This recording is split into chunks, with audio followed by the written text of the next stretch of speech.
Hello, quilters. It is Tuesday, and I am happy to be here in my studio. Since I last saw you, the weather in New York has decided to be extreme. I think we've had all four seasons in a single day, and we've repeated that all four seasons in a single day pretty much every day. So I'm not liking the weather very much, but that's okay. It'll change in 5 minutes, so I'll be fine with that. Hello, Dina. I'm glad you're here. Um, yeah, we've had, um, when I was talking to you, the weather was really nice, I think, last week, and it went up to 80. We had black ice in the morning, and then it went up to 82 in the afternoon. And then we had a reasonable day and like 70, which is like killer for March. And then it snowed the next day. And since then, we've had windstorms. So there's some school closings. My sister actually had wires pulled out of her house and stuff. Today it's cold. I have no idea. Just pick a temperature and stick with it for more than 2 minutes would be my request. But, again, if I don't like the weather, it'll be different in 5 minutes, so it's absolutely fine. Let's see. Hello, Danelle. I'm glad you're here. Sorry to have missed you last week.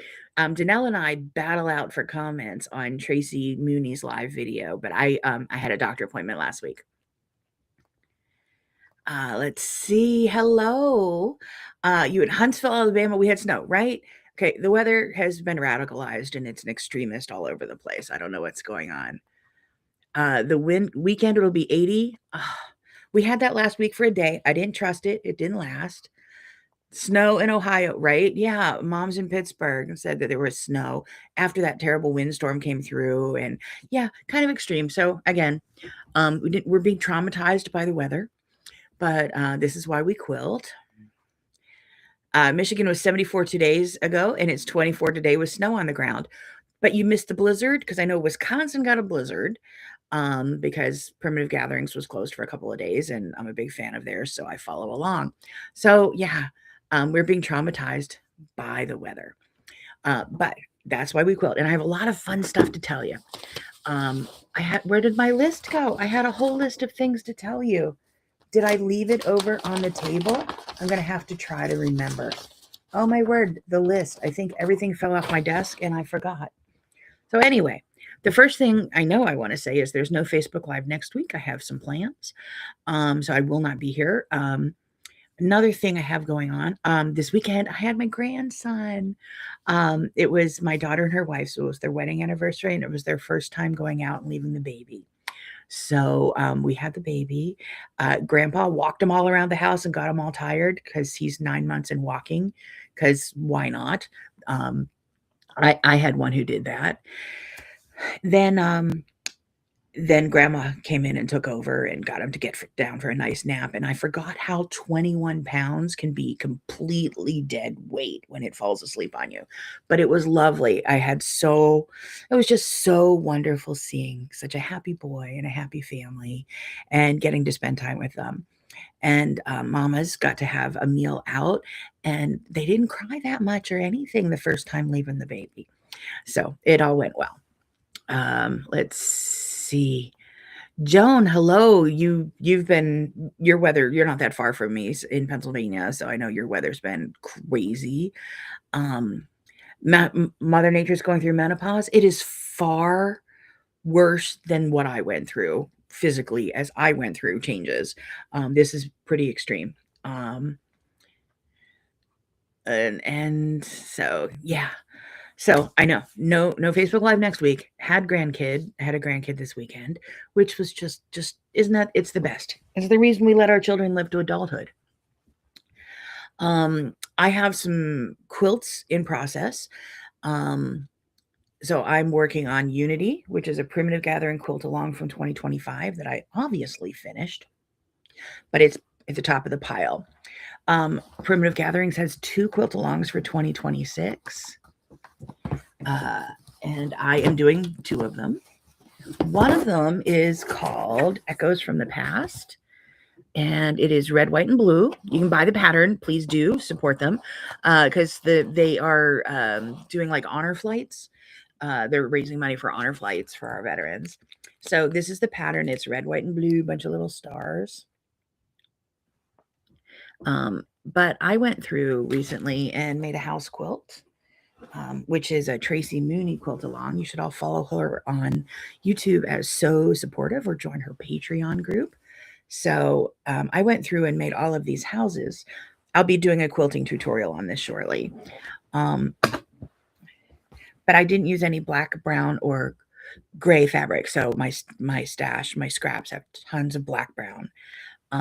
And I decided I need a black and brown quilt. So I am making mine in blacks and browns. My Echoes from the Past is going to be black and brown. And then I also made my stars a little bigger because I have boundaries. Because I'm a grown-up and I can make my stars any size I want. These are little. These are 1-inch half square triangles. And the pattern, I think, was 3/4 or something. I don't know. But that was just a hard pass off for me. So I'm working on that. And then yesterday, I got this in the mail. Hold on. Throw this quilt over there. I got Betsy in the mail, which was the other quilt along. It was back ordered. So Betsy, let's see. First, Jeanette. Hello, Jeanette in New Jersey. So I got Betsy in the mail yesterday. And last July, I was at Primitive Gatherings, and Lisa had this out on a chair saying, oh, it's going to be my quilt along for next year. So I've waited 9 months for this pattern and process to start. So anyway, this is what it is. Yes, it's applique. Yes, I'm crazy. Yes, I love it. And last night, my husband and I were out at the movies. Didn't enjoy the movie. But when he came home, I'm like, okay, you have to help me find the right bucket of fabric and help me get all the supplies together, because there's a lot of stuff in here. And the weather, being as psycho as it is, I have an inflammatory disease and the weather is not my friend. So I felt like I fell down every flight of stairs in the Empire State Building yesterday. So he was helping me gather fabric and I started last night. But before I show you what I did, I'm going to say I have a box of fabric right here. And in it, I put all of the fabrics that make me happy. That's my fabric collection is called Happy. And then I'm also a big Lori Holt fan. So I made Bloom by Lori Holt. Not out of Lori Holt fabric, although there might be some in here. But I made it out of all the fabrics that make me happy. And then I put a lid on the box and put it away. So yes, I do need to quilt this. I was going to say, I only have one granddaughter, so I wonder who this will go to. So that's been folded and put aside. So I have this box of fabric filled with Happy, all the fabrics that make me happy. And I decided if I'm going to applique a quilt, it's going to take a year to applique or longer, because I'm not going to do it in a timely fashion. I'm going to use my Happy fabrics. So the Primitive Gathering quilt was red, white, and blue, because everything Lisa's doing this year is for I can't pronounce it, but the 250th anniversary celebration for the U.S. I'm doing mine in Happy, anything that makes me happy. So I had to get to my car service this morning. I was able to put a couple of these together. And those are the ones I started with. So let's see what that looks like. I have my thread that I use for basting.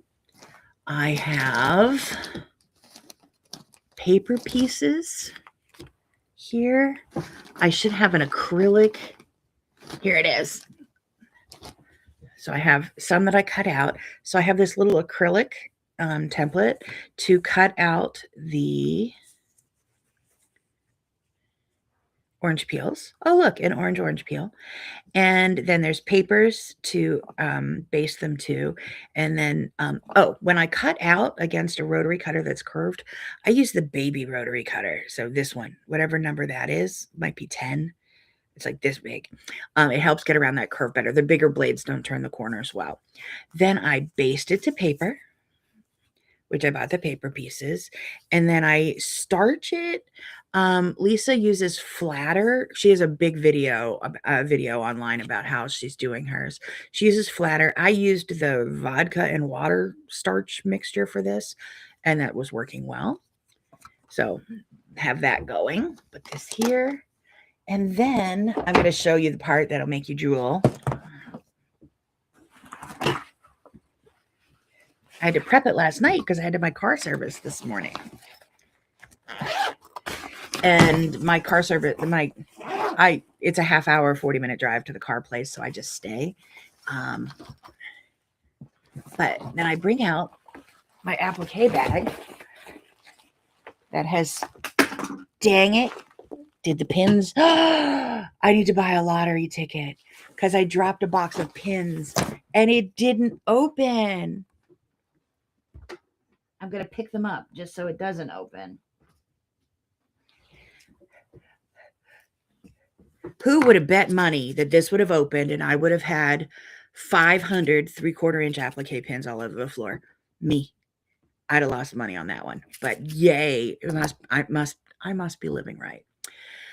So I take it off the paper and pin it here and applique it. So these are some that are in process, ready to be appliqued.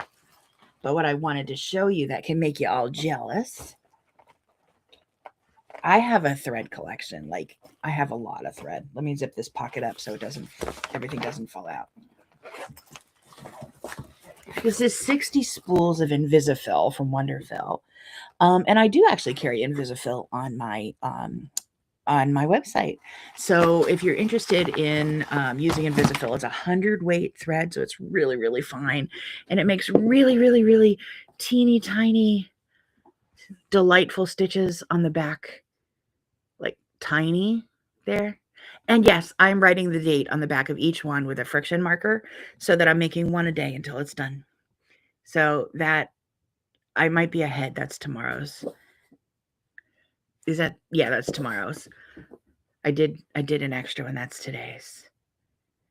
So I love doing this. So that was pretty exciting. I think if I were doing red, white, and blue, I would just buy 2 spools of thread and just use the red and the blue. So yeah, that's what I'm working on that. So that's Quilt Along number 1, 2, and 3 that I'm working on. Have to finish the house one, have to finish Bloom. I have been working on the 30 days from Quilt Top to Quilted class. So let me see. Let me pull that up. There's been new content since I last saw you. I think I put out a video on the free motion and darning feet and how those work on your machine. This is in the class 30 Days from Quilt Top to Quilted, which you can find at DebbieBrownQuilts.com. If you joined in my 21 Days from Quilt Top to Quilted last year, you're already enrolled in this. Otherwise, this is a class you can purchase. Then I talked about what do you do with your feed dogs and how do you set your stitch length when free motion quilting. That was day 19. Day 20 is the wiggles. So I showed how to free motion quilt wiggles on the quilt. I think Friday was day 21. I did the right stitch, how to gauge your stitch length when free motion quilting. And day 22 today is the Goldilocks method. That was how hard do you press your hands on your fabric to make the fabric move? And that is not too loose, not too tight, but just right. So there's content going out there. Now, that was what did I say? That was day 22. Days 23 and 24 are ready to publish. But I have a couple extra days since I blew this class up from 21 days to 30. I have a few blank days and I have content I can put in there. But if you have a free motion question that you would like to see addressed, like what is the one thing no one ever tells me about free motion quilting? And I'd like to have this for a reference because I talked about how to make knots when your thread breaks. I think that was is that one of the ones coming up? Yeah, what to do when the thread breaks or the bobbin runs out, how to avoid the wonky first stitch, things like that. But if you have questions, This is the time for input because I'm finalizing all of the content in the class now and would like to be responsive to you. So let me go back to the comments here. Sunny but cool New Jersey. I was blessed when my pins didn't open. Amen. Amen. And if I still lead a blessed life, even if my pins did open, but not being able to bend, that would have been like magnet on stick trick. Fortunately, I have a grabber since my back doesn't work and I can't bend. I have a grabber that picks things up off the floor, one of those little old lady grabbers, but it also has a magnet on the end of it. So that would have been a lot. So yeah, so I have those 3 quilt-alongs. Dina, you had a customer come in. Work gets in the way. How does that happen? I have a day job and quilting is another job. I have like 17 jobs. So yes, I understand competing priorities and I'm glad you got to spend some time with me today. Let's see, what else do I have going on? I am looking forward to getting my class list finalized for the New England Quilt Expo. There have been some scheduling challenges, but I hope I should be teaching there. And yeah. And I'm doing a bunch of online classes for retailers, so you can see my live teaching calendar on my website if you want to join in some online classes or meet me in person. Let's see. Are you going to free motion your very first quilt tonight after work? Way! I was thinking of using pink in the bobbin and cream in the top. Would the pink bobbin show on the top? Yes. And the answer is it might. And I assume by it might, the answer will be yes. I believe that was hold on, let me go back. I'm scrolling back in the days. Thread choices, select your top thread, select your bobbin thread. Those were days 5 and 6. When I machine quilt, I use a different top and bobbin thread, but I use the same color because if you have any pokies, if the tension goes wobbly for one reason or another, it can be a machine problem. It can be an irregularity in the batting. It can be pulling the fabric kind of fast. It can be anything. If that happens and you have opposite colors, I always match my bobbin thread to the top thread, and then I match my top so that if anything pulls through, you don't see it. And if I use invisible thread in the top, I match my bobbin thread to my top fabric so that it doesn't show. And the reason I use 2 different weights of thread is that I use a thinner thread in the bobbin, not quite the 100 weight thread that this Invisifill is. I use a Deco Bob, which is an 80 weight thread, just a little bit thicker, and that's my standard bobbin thread. I use that so that the bobbin lasts longer because my machine is a regular sewing machine and the bobbin is this big. Now you may have a domestic sewing machine, one of those fancy schmancy Berninas, and I think Pfaff or Viking might have some larger bobbins as well, but I just have a plain old bobbin on my machine, and the thinner the thread, the more yardage you get on there. So I like not having to change my bobbin as often. So that's why I like a thinner bobbin thread. It also makes a glorious stitch on the back of your quilt. If it pulls through, you don't see it. There's a lot of benefits to doing that.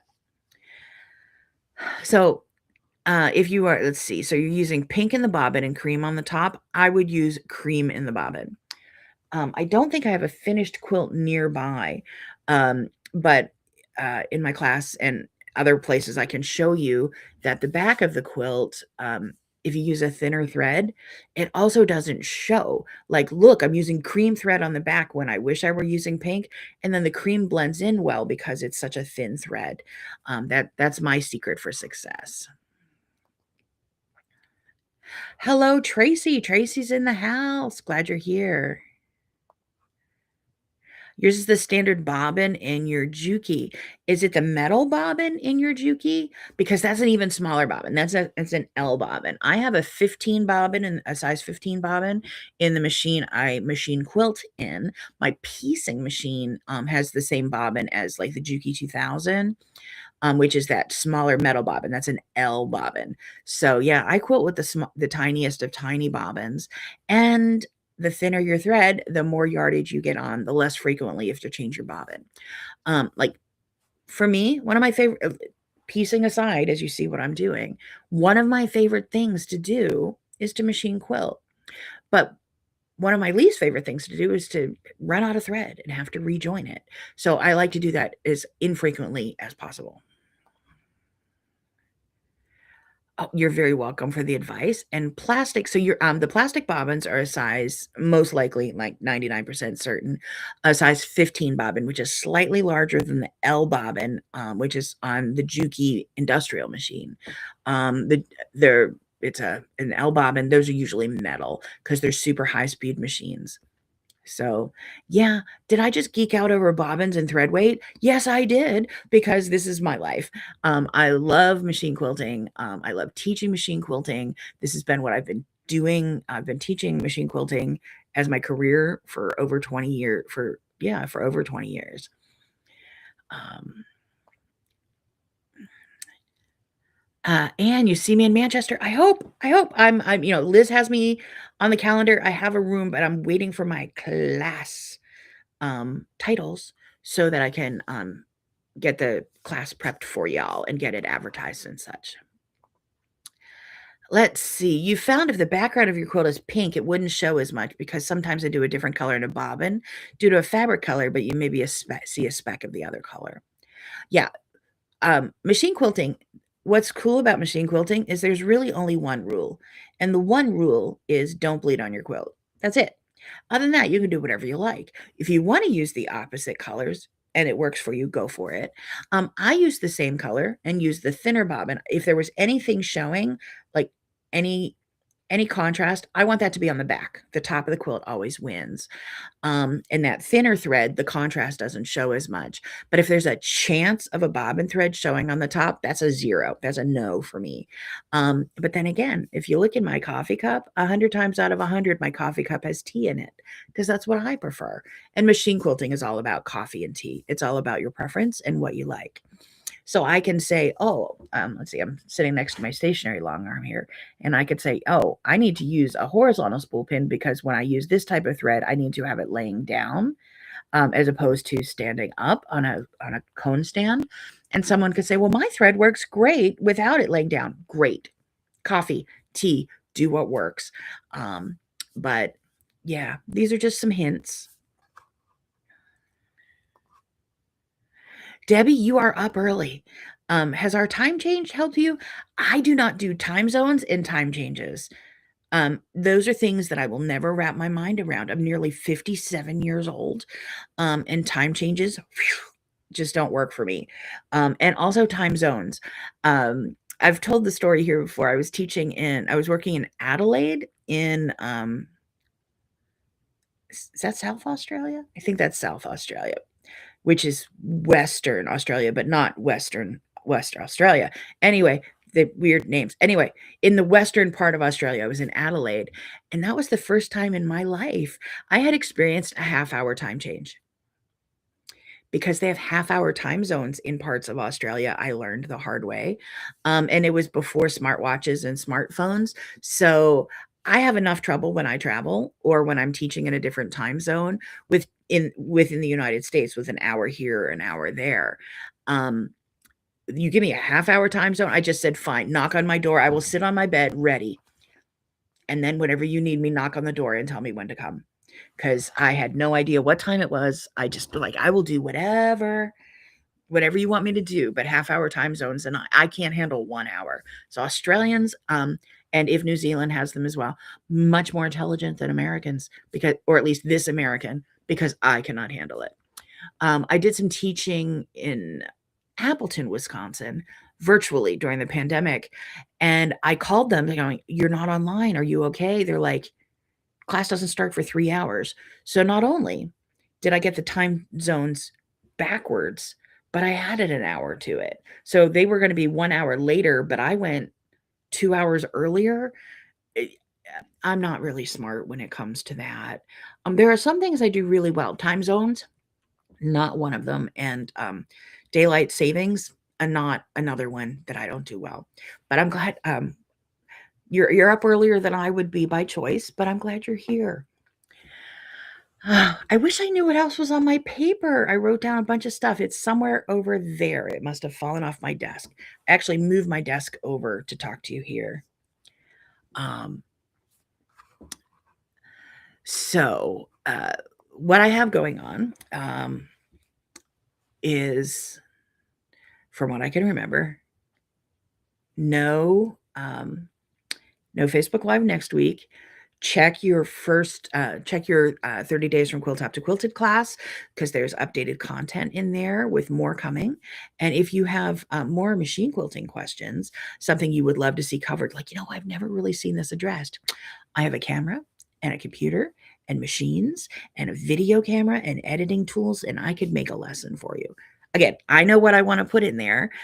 So far, I've shown 3 different ways to finish a quilt simply, 2 walking foot, 1 free motion. There will be another free motion video at the very least, if not 2. So yeah, it's fun pulling the content together. And I'm working. I kind of put a lot of rules on my projects. Do any of you go kind of nuts trying to finish things? So I have things I'm finishing. Like, I'm trying to decide now that I have 3 of these intricate little projects that I'm working on. Should I do one block of each every day, or should I just dig in and finish one? I'm trying to decide, because I'm like, I know that I'm doing 1 block a day of these little Betsy orange peels. Does that mean I should do 1 block a day of my echoes from the past? Sorry, that's in this box over here. 1 block a day of echoes from the past. You can see I'm using scrappy background fabric for it. Oh, the other thing I did with echoes from the past is the quilt is supposed to be 78 by 105, and I've decided I don't really have a use for this quilt, so I'm going to make it 60 by 72. And I think that's what I'm going to do with this one too. It's going to be happy fabric, 60 by 72 inches, because that's just a nice, giveable, usable size. Now, this quilt here, this is Unity, which is the 2025 quilt along that I'm right on top of. It is going to be a certain size because I'm making it a certain size to fit my mom's bed. So this one, I could also, I've had conversations with myself in the last couple of days going, why don't I just make it 60 by 72 and call it a day, or whatever close measurement I can get to.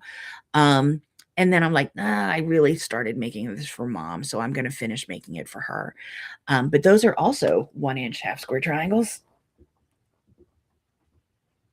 See, they're the same size. So I'm getting kind of good at them. They're matching up. Like, look at those corners. I'm so proud. So that is the quilting that I have going on. But I'm trying to decide, should I do a little bit on 10 projects or a lot on one? And I'll probably have a different answer every single day. But I think I'm going to finish. I have 2 more rows of houses to put together. So I think I'm going to work on that. And then I have another color block quilt to quilt up.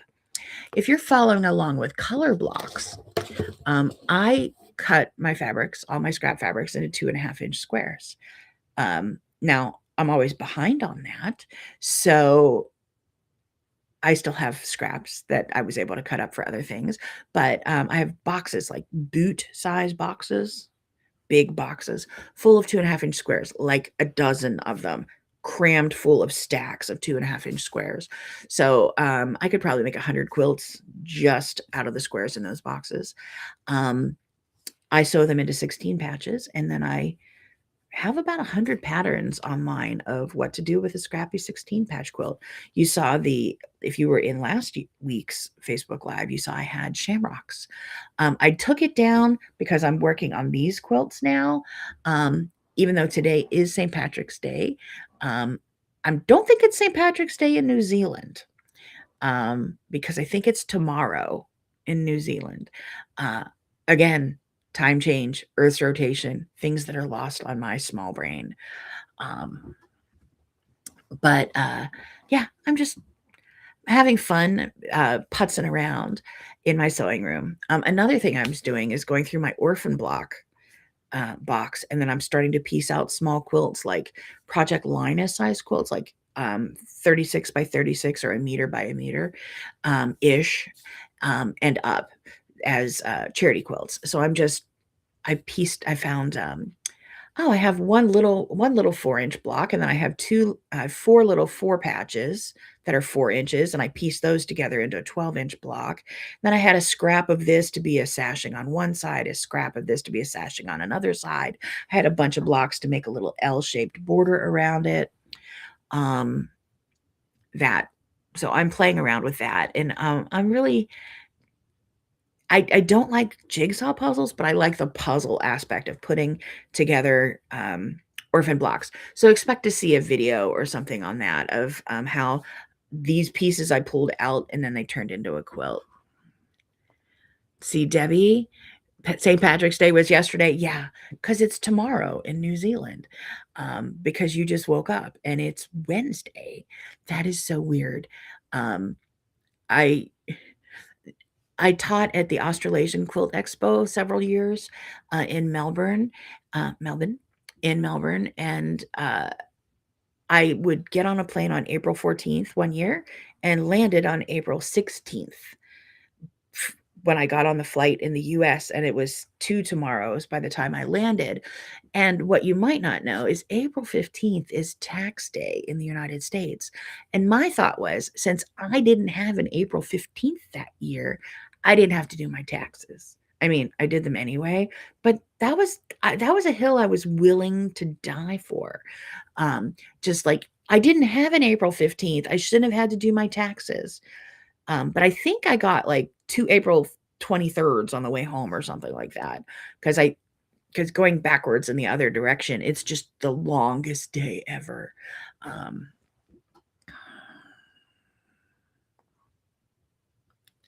yeah, it was Tuesday because it's Tuesday today in the States. See, my pea brain can't get around this. It's so weird. Um, that's a fabulous quilt show. Have you ever made it over there? I know I had a lot of New Zealanders in my classes when I was teaching there. Um, it w- I it was just charming. So that I don't really have tons more to tell you this week. So I think I'm going to cut this a little shorter. But I'm glad you stopped by to visit today. Um, I was on what I'll be doing the rest of the week is Thursday morning. I'll be hanging out with Tracy Mooney on her live sew along. I'll be finished with the house quilt, which is what she's working on, but I'll be making some progress on these other quilt alongs. And on Sunday, Donald had a quilt along on Sunday morning.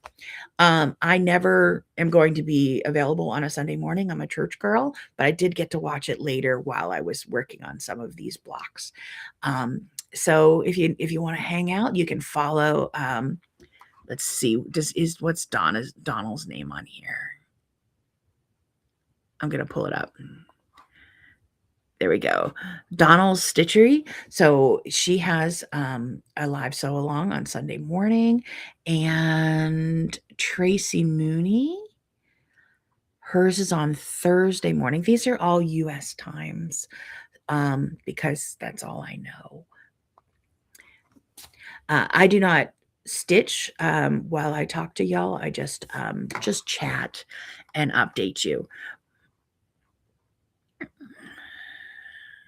Let's see.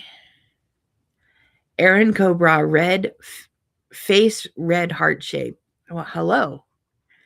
And no, you haven't managed to travel to any quilt events. Understood.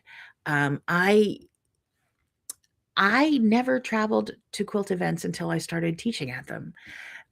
It's only in the last couple years that I've started traveling to quilt retreats on my own. I travel to Wisconsin, which is a lot of miles. Let's just say it's maybe a 20-hour drive in a car. I don't know how many miles, it's over 1,000 miles.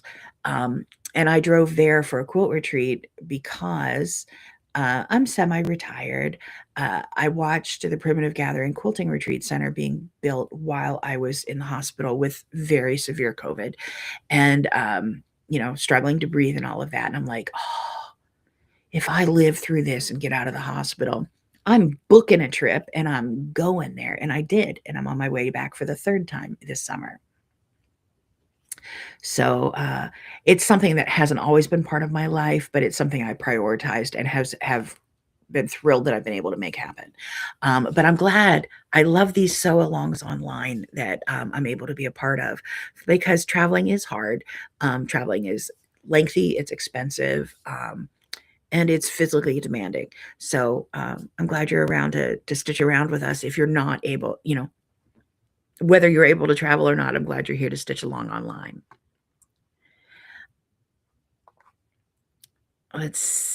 Laura, you're doing EPP at the office today.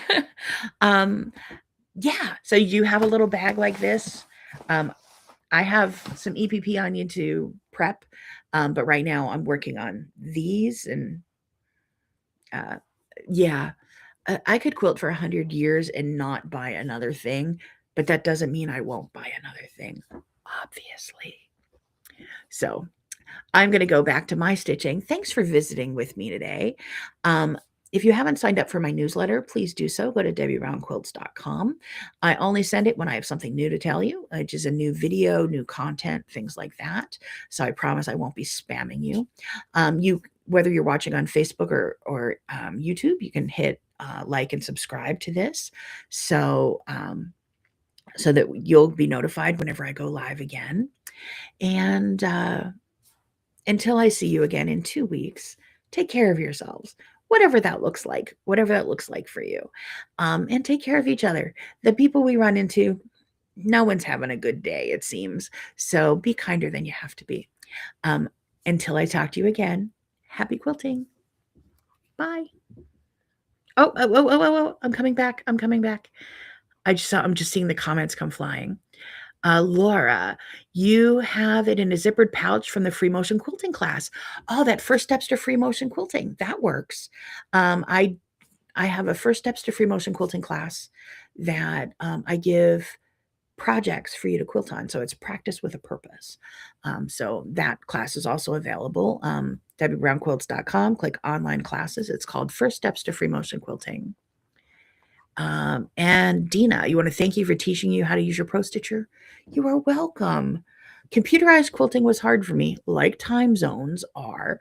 But once I learned, I tried to make it make sense to me and then share it with you. So I'm glad that works. So take care, everybody. I will see you in 2 weeks.